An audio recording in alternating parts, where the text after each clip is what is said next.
Welcome to Money Talks. I'm Cathy Yang, your intel on the Philippine markets and the economy. In the headlines, the unemployment rate for January is at 2.96 million, up from 2.26 million in December and 2.17 million during the same period last year. President Bongbong Marcos certifies as urgent the bill suspending the excise tax on fuel while prices head higher next week. Will it help ease the burden on consumers and businesses? Former Finance Secretary Bobby de Ocampo joins us live. And the Trade Department says there's enough supply of basic goods for 2 months, but some supermarkets are limiting the quantity of certain commodities based on their inventories.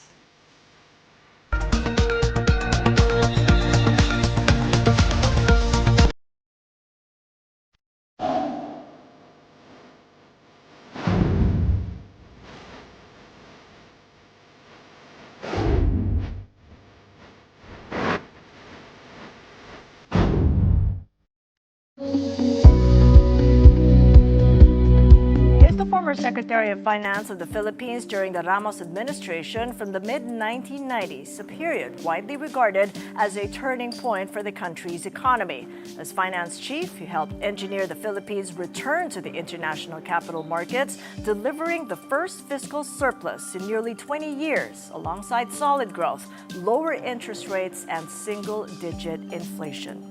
With us now for more, Bobby de Ocampo. Sec Bobby, it's good to see you again. Welcome to the program. Good morning, Cathy, and thank you very much for inviting me to your program. And good morning to all your viewers. So suspending the excise tax on oil, is this the right instrument for this kind of oil shock? Well, let me tell you a few things first. That this particular war is not to be taken lightly. It is probably the worst war we have experienced since World War II. Worse than Iraq, worse than Afghanistan, worse than Vietnam. And because of this, we have to take a few things into consideration. The first is, how long will it last? How far will it spread? And what particular impact will it have to economies like ours? The oil price increase that is taking place right now is just the beginning, and this is going to keep on increasing. So while we may try to figure out ways by which we can mitigate the impact of these oil flows, I think the time has come for us to do this on a national scale and not just think in terms of government taking action. With a specific situation going on. What exactly are you proposing then, Sec Bobby, on a national scale if the government shouldn't be going it alone? It has to be both the government and the private sector. Let me put it a little more clearly. The impact of what is going to happen is going to be mostly on the majority of low-income Filipinos. To some extent, people that have Lamborghinis and people that have high incomes can, to some extent, absorb higher fuel prices, but not the lower-income people. So if I were the government, I'm going to look at the excise taxes carefully and see whether or not we can come up with an excise tax lowering that is not just across the board, but in a certain sense, graduated. In other words, there should be a cross-subsidy effect where the excise tax reduction on high-end fuels such as premium gasoline is not the same as those for fuels that are used by the poor segments of the majority of our people and the public transport system, such as diesel, for two reasons. One, because the higher income brackets have an easier chance of affording higher fuel. The lower income does not. And second, because a cross-subsidy will spare the government from a total decrease in their tax revenue from excise taxes. The lesson learned from many years is that once you remove or lower a tax, it is very hard to put it back. So it should be, in my view, graduated and at the same time clearly a temporary measure, but the temporary is not very easy to see now. That's so true. Temporary is not very easy to see, knowing that We have so many moving parts, but what we do know is that fiscal space is already tighter, coming from a flood control corruption scandal linked budget. So what concrete trade-offs do you see if indeed the government goes ahead with a broad suspension? I did say a cross-subsidized fuel pump price. In other words, the premium gasoline excise tax exemption or decrease should be proportionately lower than those for the fuel products that are used by the poor and public transport. That's what I mean by having a combination of both the idea of reducing excise taxes temporarily and using a cross-subsidy measure in order that those that can afford are participating in the assistance to those that can less afford in this national difficulty that we are facing. Now, I did say also that the private sector should not just wait for the government to take action and think that all the blame has to be placed on the government.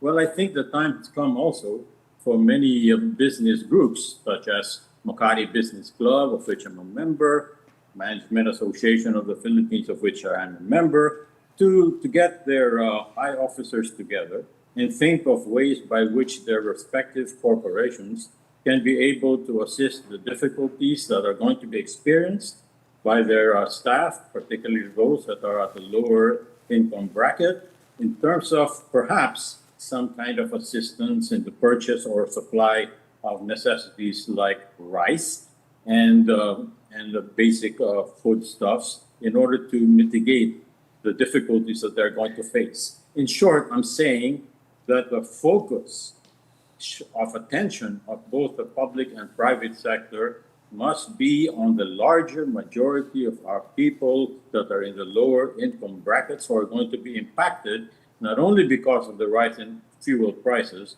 but because of the fact that the rise in fuel prices has a cascading effect. It will increase food prices. It will increase fertilizer prices. It will increase transport prices. And this will be accompanied by a double whammy where it is also possible that a big amount of our people that are relying for income from, from remittances are going to be hit as well, because remittances, which are coming mainly, a lot of it from the Middle East, might find a decrease.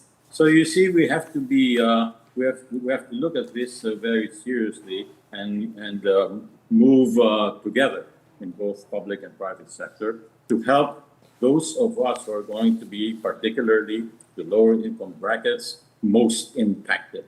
Right. So all this very short term, but very much needed. What about the long game, Secretary Bobby? What then for the planned infrastructure projects intended to bring GDP back to 5% following the flood control corruption scandal?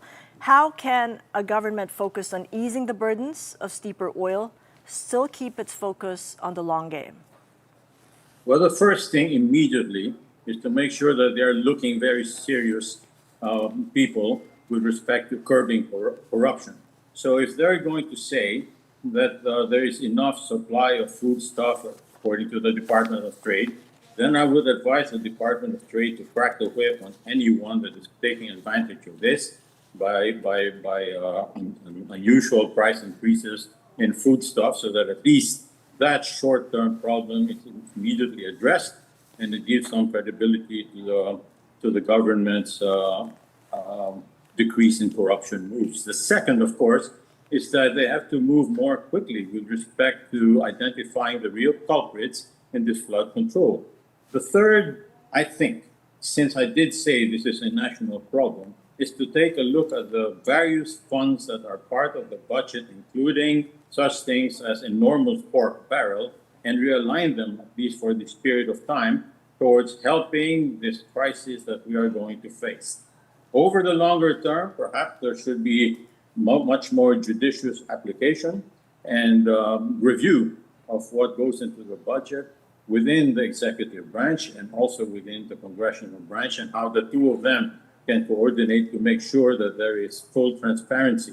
But beyond that, there should be a much stricter set of rules of what are funded in terms of identified priorities, longer time.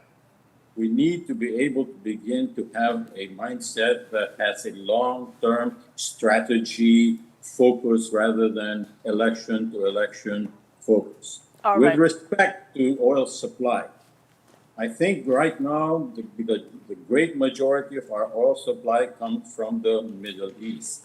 We have to make sure that our trade policy and our policy is much more flexible so that we are able to have relations with other countries that can supply us fuel and not just rely on one or two sources. To give you a quick example, India is importing 50% of its fuel supply from Russia. On the other hand, we don't seem to even have an idea of who Russia is. Malaysia and Indonesia are countries that have joined BRICS, and that might give them some flexibility. So the time has come for us to begin to think of defining our national interests in terms of diversification of trade relations all around the world. All right. Well, a lot of work to do and the importance of public-private coordination at this point. Secretary Bobby, thank you so much for your insights. Bobby de Ocampo, former Secretary of Finance. President Bongbong Marcos has certified as urgent a measure allowing him to suspend or reduce excise taxes on petroleum products during national or global emergencies. In a letter to House Speaker Bobby de, the president said the bill needs to be enacted immediately to allow a prompt response from the government towards extraordinary fuel price volatility. This will stabilize domestic fuel prices during the period of severe economic disruptions. The House of Representatives passed the measure on second reading on Wednesday. A similar Senate bill is up for a plenary approval. The measure comes as the country grapples with soaring oil prices caused by the Middle East conflict. Meantime, the Department of Trade and Industry assures the country has enough supply of food and essential goods that could last for the next 2 months. Trade Secretary Cristina Roque said this during a hearing of the Senate Committee on Ways and Means. The agency noted it continues to coordinate with manufacturers and retailers to ensure a steady supply of basic necessities and prime commodities while preventing unreasonable price increases. We have to make sure that the prices are down. For now, they have informed us that they have inventory that will last for the next 2 months. When we say basic necessities and prime commodities, these are the products that are already processed products, and we have a list in DTI, yung mga produkto na kasama sa basic necessities. Meanwhile, some supermarkets in the country are now limiting the quantity of certain commodities that customers can buy. Philippine Amalgamated Supermarkets Association President Stephen Quat told The Big Story some stores are already operating with very lean inventories. Possible price increases in goods, though, will depend on how long manufacturers can absorb rising production and transport costs. For as long as the manufacturers don't increase their prices, we're holding on to our prices. And prices haven't gone up, ladies. Nobody has mentioned to us that they'll increase their price. There was one major manufacturer, but he said starting April, and that was before the first missile was launched. So, I don't know if he'll change his mind or everybody's wait and see. The country's unemployment rate rose to 5.8% in January 2026, higher than the 4.3% recorded in the same period last year. This means more Filipinos were without jobs at the start of the year. For more details, we go live to our mobile journalist, Fatima Baduria, reporting live from the PSA headquarters in Quezon City. So, Fatima, what is driving this rise in the unemployment rate? Cathy, ongoing yung press conference para sa labor force survey ng Philippine Statistics Authority o PSA. Pero ayon sa preliminary results, tumaas nga ang unemployment rate sa Pilipinas na nasa 5.8% at mas mataas ito kumpara sa unemployment rate noong Enero 2025 na nasa 4.3% at sa huling talangan noong Oktubre na nasa 5% naman. Ibig sabihin, 2.96 milyon ang bilang ng unemployed sa bansa at nasa 47.49 million naman ang employed. Bumaba rin ang employment rate na nasa 94.2% nitong Enero 2026 kumpara sa 95% noong Enero 2025. Ang pangunahing dahilan daw ayon kay PSA Assistant Secretary Divina Del Prado ay marami ang naghahanap ng trabaho at available magtrabaho. Nadagdagan daw kasi yan ng 306,000 kumpara noong nakaraang taon at 196,000 naman ang naghihintay ng pagkakatanggap matapos nilang mag-apply sa ibang mga trabaho at marami raw sa mga unemployed ay mga kabataan na nasa 15 to 24 years old at 17.3% ang unemployment rate dito sa mga edad na ito. Higit na mataas ito kumpara sa 12% na unemployment rate noong Enero 2025 at tumaas din ang underemployment rate mula noong Oktubre na nasa 6.35 million nitong Enero kumpara noong Oktubre na 5.81 billion. Marami raw kasi ang gustong maghanap ng additional work o mas mahabang oras ng trabaho at ang sektor nga na may pinakamataas na employment rate o employment ay nasa services sector pa rin na 61.6%. Mataas din yung employment rate sa agriculture sector at sa industry sector naman.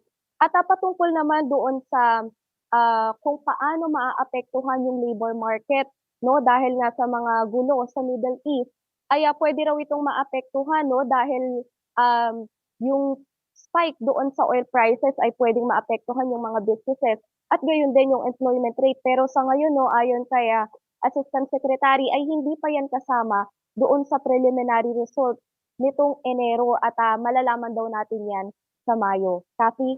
Okay, maraming salamat sa update. Our mobile journalist Fatima Baduria reporting from Quezon City. And you're watching Money Talks. Coming up, Iran's new supreme leader vows to keep the Strait of Hormuz shut. We'll also take a look at global oil trading this morning when we return. Keep it here on One News.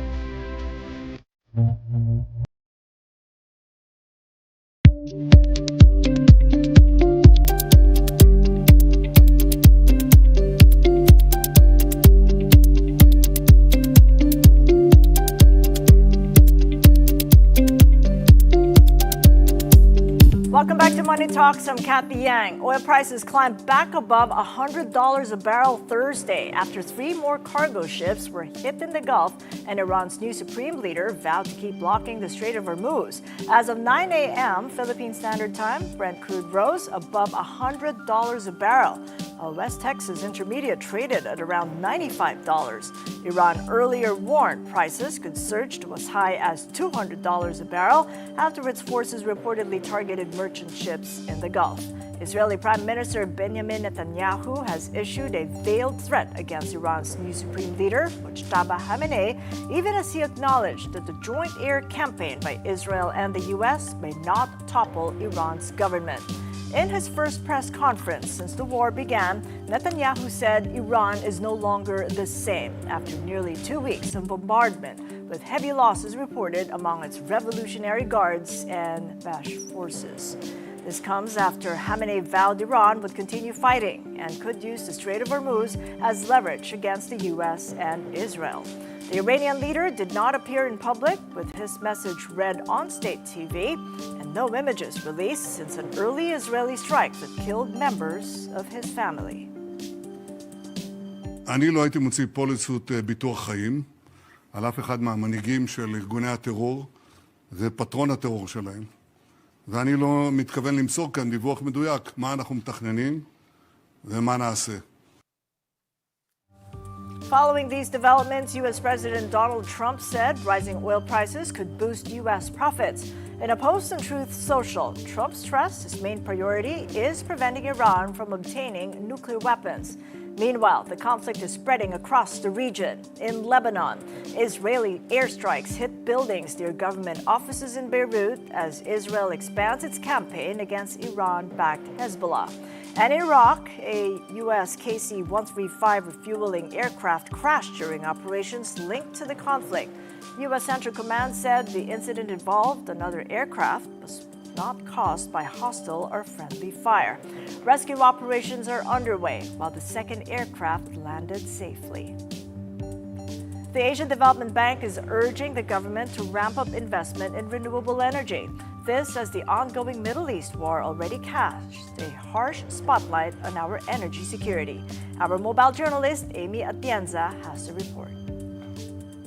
East war has sent oil and gas prices surging, leaving oil importing countries like the Philippines vulnerable. And one way to mitigate future energy shocks is by ramping up the country's use of renewables. That was one of the takeaways at the launch of the report on advancing the economy transition in ASEAN, produced by the Asian Development Bank. ADB's chief economist Albert Park says the good news is the Philippines has shown a strong commitment to investing in RE. Fossil fuel energy, and given the war that we're seeing in the Middle East, it also helps reduce import dependence and shields the economy from lots of uncertainty and the need to spend precious foreign exchange reserves on oil and fossil fuel imports. And so, of course, there are limits to how much of your energy can be just from renewables. We need to modernize grid technologies, transmission technologies, and make sure we have a balanced and secure energy supply. Trade Secretary Cristina Roque was at the event and agreed that the crisis has underscored the urgency to move to clean energy such as wind, solar, and geothermal. Definitely, we're working closely with ADB. We really are pushing for the green economy, especially nga nakikita nyo with all of these crises, kailangan talaga ma-push yung green economy. So the renewable energy and of course, I think yun ang talagang mag-level up yun, the use of renewable energy, especially for times like this. But countries first need clear and long-term policy frameworks to ensure a more sustainable transition. Here, the DENR says their priority is providing temporary income assistance for communities that will be affected. So basically, the sectors that we'd like to focus are, of course, the fossil energy industrial workers as we transition to renewable energy, the public transport workers also as we transition to e-vehicles, the informal and subsistence farmers and workers as we shift to change in land use and industrial processes, and also getting in the informal base speakers as we pursue circular economy, and then the small scale and medium scale industries. The report also warned that ASEAN's rapidly developing economies, like the Philippines, Thailand, and Vietnam, could suffer serious economic contractions while pursuing aggressive greenhouse gas emissions reductions. The Philippines has committed to a 75% reduction in GHGs by 2030 under its nationally determined contributions. These economic losses, the bank said, can be mitigated by investments in green sector productivity. Kapatid Amy Atienza, we are One News. And checking in on the markets, U.S. stocks fell Thursday after Iranian strikes on two oil tankers sent crude prices surging toward $100 a barrel, fueling inflation concerns and pushing investors away from equities. The Dow and the S&P 500 both fell by more than 1.5% each, and the Nasdaq slid by about 1 3/4%.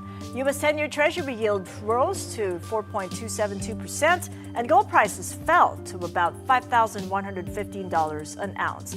Meantime, U.S. futures pointing higher ahead of the next session, with the Dow and the S&P up by about 0.5%, and the Nasdaq gaining 0.3%. Asian markets are trading mixed this Friday, with Australia's ASX 200 up by about 0.2%, Japan's Nikkei 225 rising about 1%, and South Korea's Kospi down by over 1%. And a quick check on our own markets. PSCI opens this Friday lower, 0.4% down, 6,090. Local stocks retreated Thursday as investors turned cautious again over the war in the Middle East and its impact on oil prices. The broader all shares index likewise slipped, with most sectoral gauges in negative territory. As for the Philippine peso, it opens today weaker, 59.55 to the dollar. The local unit closed weaker Thursday, 59.385 against the greenback, as global crude oil prices rose amid the ongoing tensions in the Middle East. 10-year government bond yields ticked up to 6.615%. In corporate news, property developer Robinson's Land Corporation reported nearly a 2% increase in net income for 2025, reaching 13.47 billion pesos. The growth was driven by stronger performance across its malls, residential, offices, and hotel businesses, with total revenues rising 13% to over 48 billion pesos.